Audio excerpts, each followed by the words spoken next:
This question comes from SJ Hawks. Love the pod. Hosts are funny and knowledgeable. Always can't wait for the next episode to come out. Question. Who are your front runners for all the position awards at this point? Remington guy, etc. Who is the best player who doesn't get talked about because his team is bad? For me, Drake London is the Bolitnikov, and he's been putting up huge numbers every week, no matter how inconsistent or incompetent USC is. Fight on.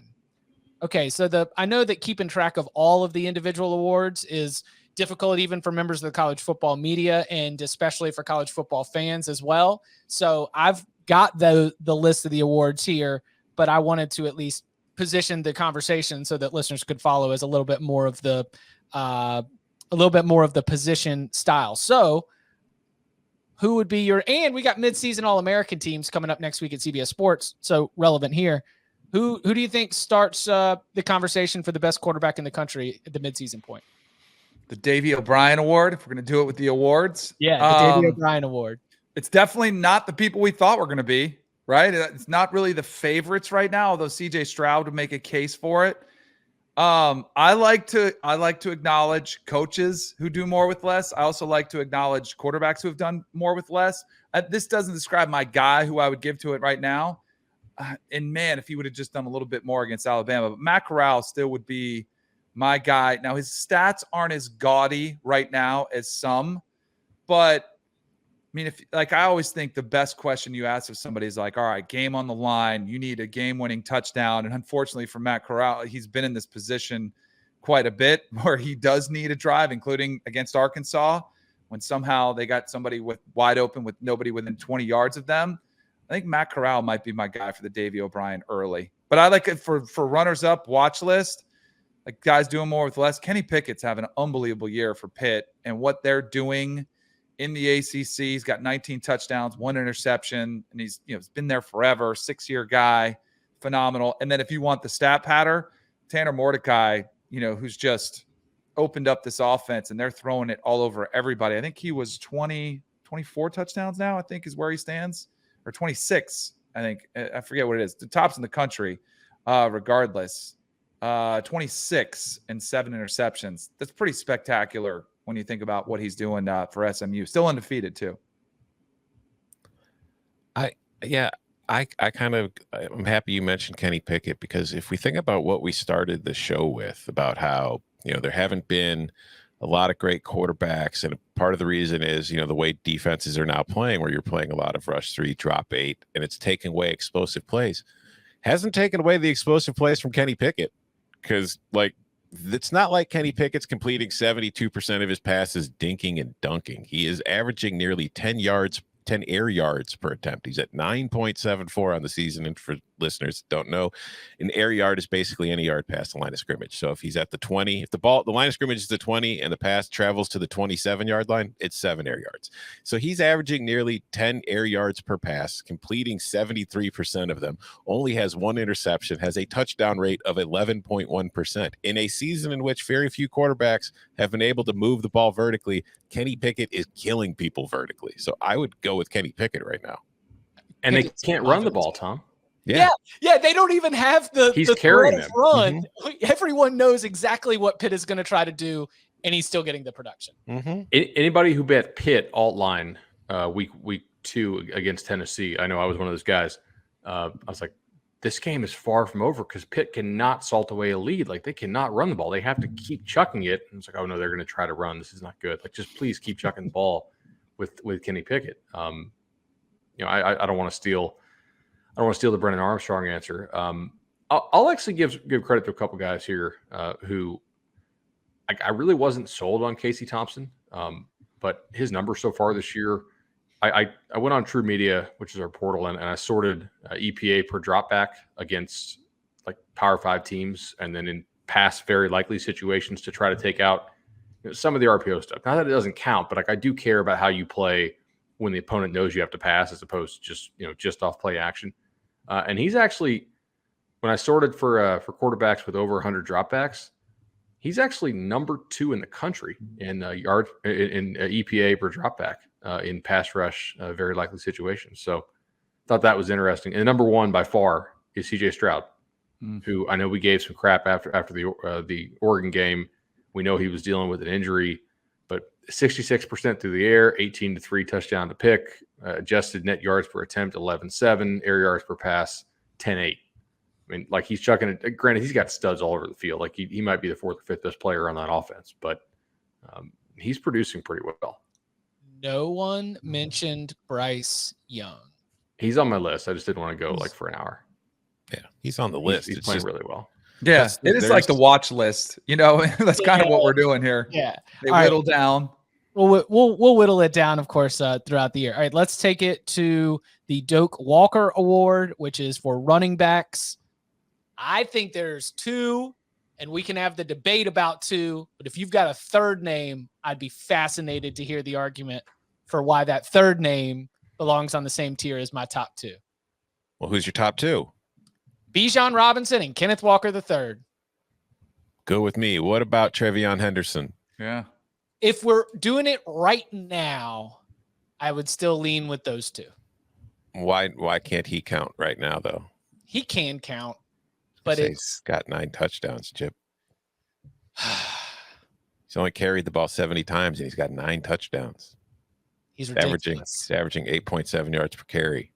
This is an awesome year at the running back. Yeah, no, it's like whoever wins the Doak Walker Award, unless a lot of things change and somebody just absolutely blows up over the final half of the season, there's really not going to be a wrong vote. There's a lot of guys who deserve a vote. Whoever wins it should get 2 awards. I say that about the Masters sometimes. I stole it from Kyle Porter, but he's like, they should give 2 jackets this year. Like some years winning the Masters, somebody just backs into it because of what happens elsewhere. But when you go out and beat everybody else, it's like, geez, it's like a jacket and a half. This is a 2 jacket year. I feel like if you win the Doak Walker Award, then you might need two trophies there. Okay, I'll listen to Trevion. The Heisman might be the second one they get this year. In fact, that's true. I know Christopher Rodriguez leads the SEC in rushing, most physical conference out there, but I would not put him in there yet. If he does it against Georgia, all of a sudden we would be talking about him next week, possibly being in this category of names. But I'm with you guys. I think it's 2.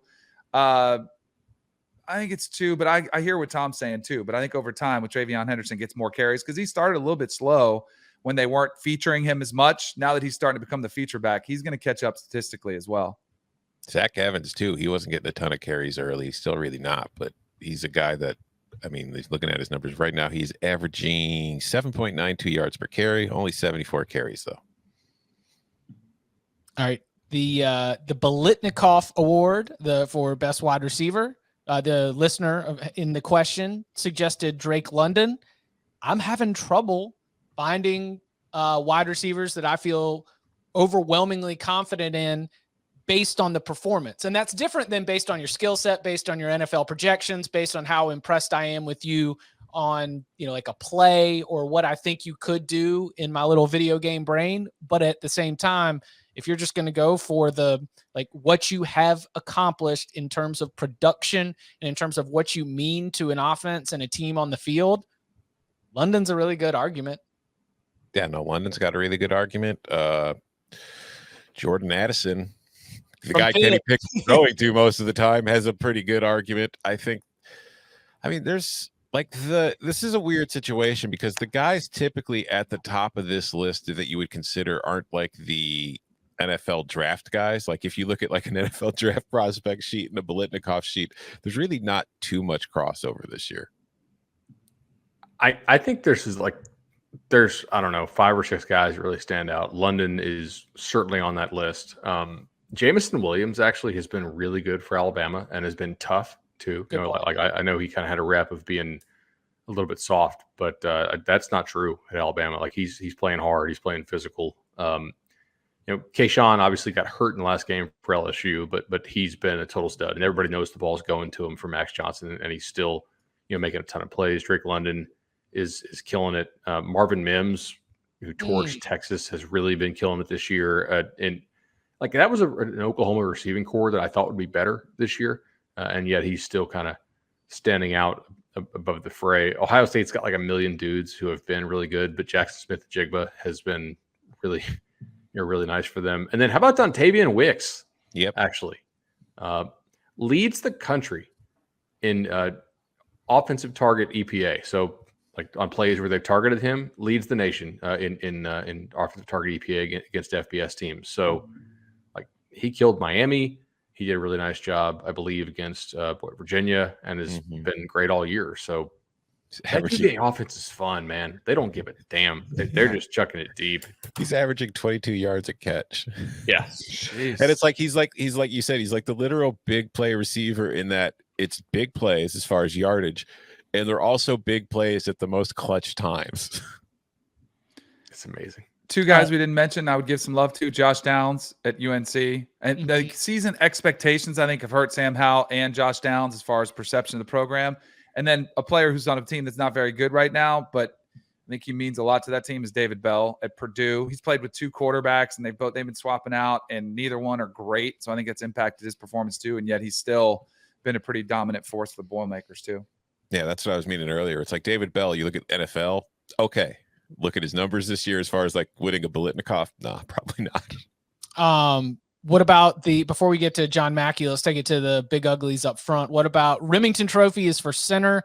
And then remember the Outland Trophy does that, like it's interior lineman. So it could be a defensive tackle, but it also could be an offensive lineman. I think that for the purposes of our conversation here in a mailbag episode heading into week 7, I just want to hear who's been standing out as the strong offensive lineman so far in college football. I think this is going to be the easiest one of all of them. Linderbaum? Yeah. Yeah. You talk to anybody who studies, some of these guys that are offensive line, like Colt Kubelik with SEC Network. Just the minute these guys start to watch some tape prepping for a game, everyone's raving about Linderbaum. Is probably going to be a top 10, top 15 pick in the NFL draft, dominating up front. I think it's like the easiest one of all these, maybe. Yeah. I mean, right. Like, I don't know if there's that much to debate. No, as far as center goes, there's a lot of good centers in the country this year, but he is just kind of a level above everybody else right now. At the tackle position, Evan Neal is going to, because he's just such a freak and because he's put together some awesome tape this year, I think he's going to get a lot of attention, but mentioned him going into the season. Ike Ekwonu at NC State has been really, really solid. I mean, the big thing that NC State does well right now is run that daggum football, and they've done a good job with Grant Gibson and Ekwonu leading the way with that. So I would mention their names at the tackle position as well. This might get me some heat, but like Evan Neal is more of a name to me than a production at this point. I feel like Evan Neal this season, there's been a lot of hype on his talent and going in like he was on the All-American teams, but as I've talked about, like in the Florida game and that Texas A&M game, that entire Alabama offensive line got its butt kicked. And I don't think Evan Neal played particularly great in either game. I don't think he was awful, but if we're talking about like best tackles in the country, I don't know if I would have him there right now. I don't know, Tom. I might push back on that a little bit. I thought the Florida game he did have some struggles, but I thought against A&M that was more on coaching overall. Like A&M found a way to really confuse their blocking schemes. I don't know, maybe that's Bryce Young being a young quarterback as well. Like to me, it was more on the other side of the line that they were really, really struggling with some of those overload looks. I don't know. I'm still pretty high on Evan Neal. I'm high on his potential. I just don't think he's playing as well as everybody just kind of assumes he is. That's fair. Defensive line. Anyone got a challenger to Jordan Davis? I was going to say Linderbaum, his own team, Devontae Wyatt. Yeah, Devontae Wyatt sure. has been really good on his own team. Yeah. Can we just nominate Georgia for every defensive award and just be like Georgia defense? Oh, you could say the same thing about Iowa potentially. For Iowa's secondary. Oh, yeah. I thought you meant my bad. Yeah. No, defensive line, Georgia. Yes. Secondary, I would say Iowa. You might have to give some love to in the same way. The Mackey Award for tight end. Weidermeyer, Isaiah Likely from Coastal. I mean, there's Mike Mayer for what he's done for Notre Dame. Michael Greg Dulcich at UCLA. Like, yeah. How many UCLA receivers can we even name? Right, like Dulcich is the guy they throw the ball to. Yeah, no, that's a good he'd be call. my pick, I think. That's like a memory hole for me too, because honestly, this is just stupid football brain. But I think of UCLA's uniforms, I don't think that team's capable of having a good tight end. But they really do. So it just kind of escapes my brain. It's like, oh yeah. Jelani Woods also, from a pass catching standpoint, has been really good.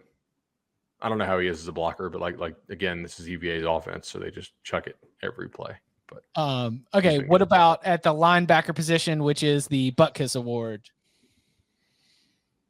Well, I mean, it's Nakobe Dean. You think it's like undoubtedly? Yes. Okay. The hipster pick is Devin Lloyd from Utah, who's Perfectly good pick. I love him too. very good. But Nakobe Dean's probably the pick there. All right. What about the defensive backs? The Thorpe Award. The entire Iowa secondary.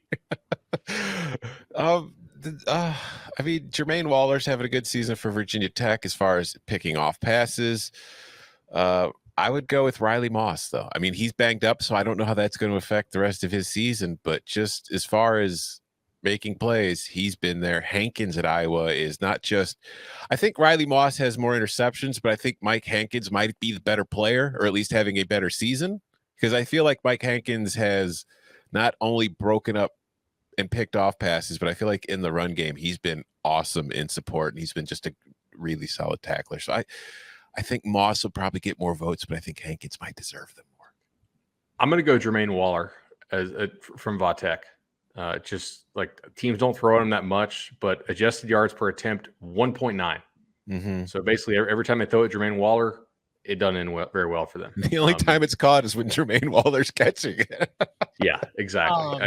He's been an absolute stud for that defense all year. I'm going to go Matt Hankins just for the fact that our boy Gus kept calling him Matt Hawkins during the game like twice. So we're going to give him some love on here just for that simple fact alone, so we get his name right.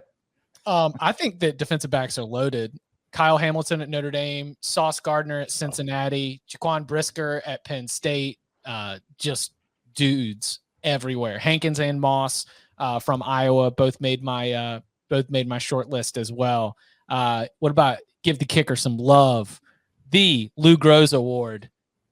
Man, do we have to? I'm a voter. I don't know if I'm allowed to tip my hand. Give me Gabe Burkick or Nick Skiba. What about, I mean, West Virginia's kicker is literally named Casey Legg.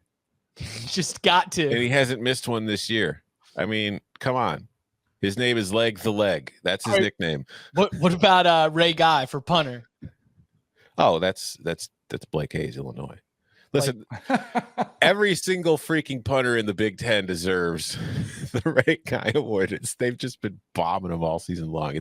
It's the Big Ten strong suit. It is a stereotype, but this year it's real. We had which game on Saturday had the 85-yard punt? That was Texas, Oklahoma. Oh, is Burkick the punter too? No. Oh, it's taking a while to load because my computer's really crappy, but I was going to look up inside the 10% rate this year because I know that, I know Blake Hayes has done phenomenal. I know that Torrey Taylor, we saw him. Torrey Taylor might have won that damn game against Penn State on his own Saturday.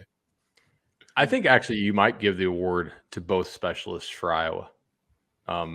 Shudak is leading the nation in field goals of more than 40 yards with 4, and has hit 4 of his 5 from that distance. Iowa doesn't really score any points with its offense, so he's extremely important. Every kick is a pressure kick because they don't blow anybody out, and he's been really good there. I do want to give him. And then Seth Small from Texas A&M as well has done well.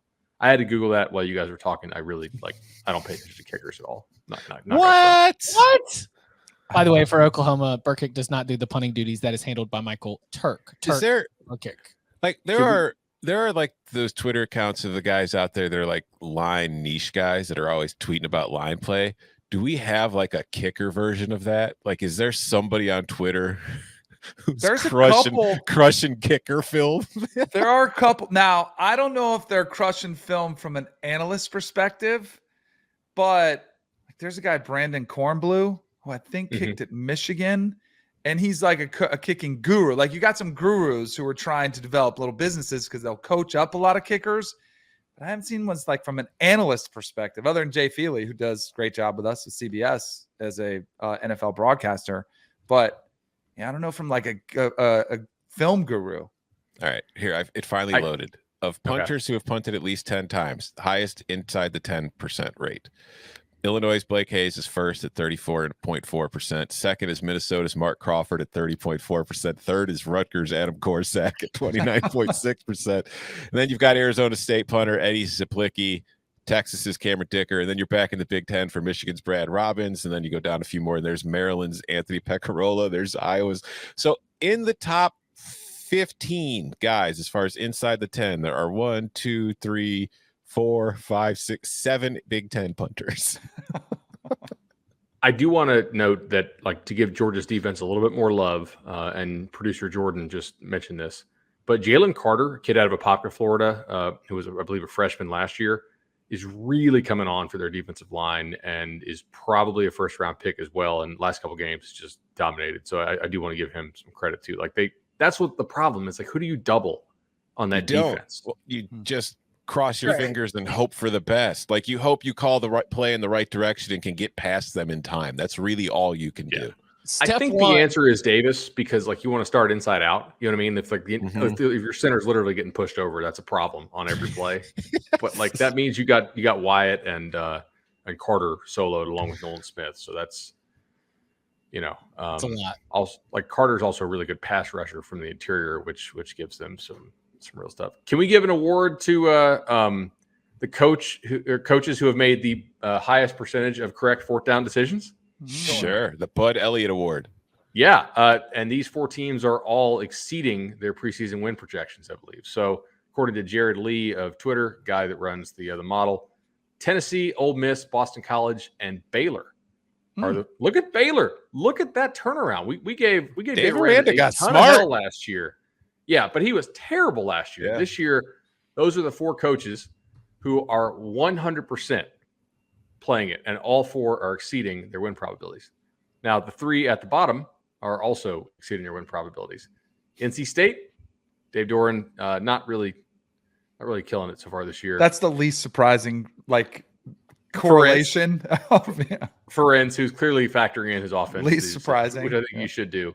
Now, the team that has messed it up the most, not the highest percentage, but the number of opportunities that they have made the incorrect decision, is going to make Tom sad.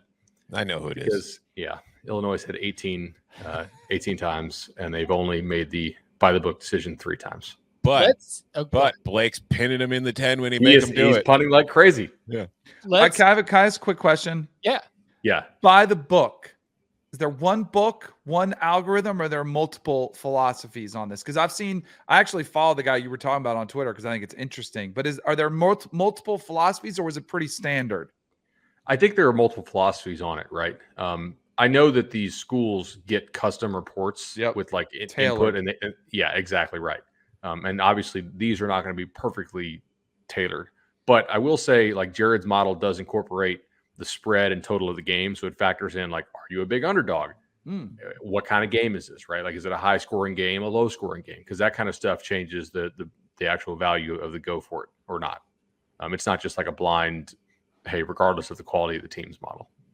I just thought it was interesting. All 4 coaches that are 100% are certainly on their way to hitting their over the win total. BC, even with Bobby Dodd Coach injury. Of the Year. Yeah, you need a Bobby Dodd Coach of the Year vote, or maybe like a whole block of them, so you can just fourth down the entire award. Everyone's out here giving the award to the more with less. You know, Mike McIntyre gets Colorado the Pac-12 championship game. Here you go.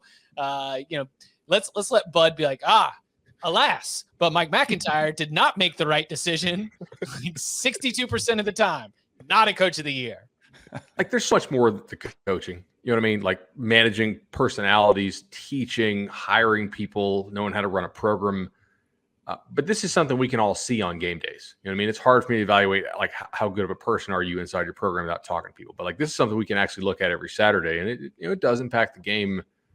Maybe not each individual game, but it certainly impacts it over the course of the season. And I think right now, like, certain coaches are finding an edge, by doing it.